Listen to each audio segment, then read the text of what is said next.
Now there was no connection whatsoever between the little nucleus and the society which Swann frequented,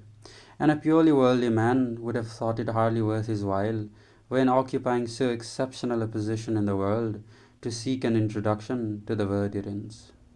But Swann was so ardent a lover that once he had got to know almost all the women of the aristocracy, once they had taught him all that there was to learn, he had ceased to regard those naturalization papers, almost a patent of nobility, which the Faubourg Saint Germain had bestowed upon him, save as a sort of negotiable bond, a letter of credit with no intrinsic value, which allowed him to improvise a status for himself in some little hole in the country or in some obscure quarter of Paris,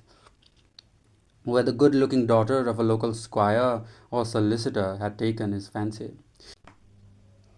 For at such times desire, or love itself, would revive in him a feeling of vanity, from which he was now quite free in his everyday life, although it was, no doubt, the same feeling which had originally prompted him towards that career, as a man of fashion in which he had squandered his intellectual gifts upon frivolous amusements, and had made use of his erudition in matters of art only to advise society ladies what pictures to buy and how to decorate their houses. And this vanity it was which made him eager to shine in the sight of any fair unknown who had captivated him for the moment with a brilliance which the name of Swann by itself did not emit. And he was most eager when the fair unknown was in humble circumstances. Just as it is not by other men of intelligence that an intelligent man is afraid of being thought a fool, so it is not by the great gentleman, but by boors and bounders that a man of fashion is afraid of finding his social value underrated. Three-fourths of the mental ingenuity displayed, of the social falsehood scattered, broadcast ever since the world began by people whose importance they have served only to diminish, have been aimed at inferiors. And Swann, who behaved quite simply and was at his ease when with a duchess, would tremble for fear of being despised, and would instantly begin to pose were he to meet her grace's maid.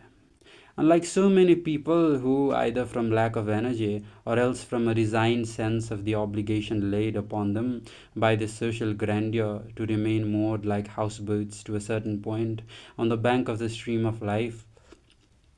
abstain from the pleasures which are offered to them above and below that point, that degree in life in which they will remain fixed until the day of their death, and are content, in the end, to describe as pleasures, for want of any better, those mediocre distractions, that just not intolerable tedium which is enclosed there with them.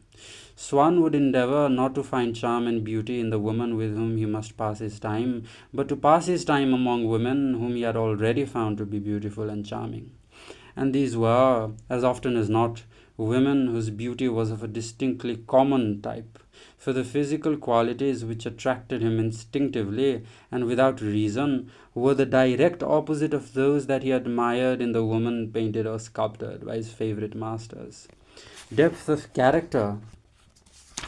or a melancholy expression on a woman's face would freeze his senses, which would, however, immediately melt at the sight of healthy, abundant, rosy human flesh.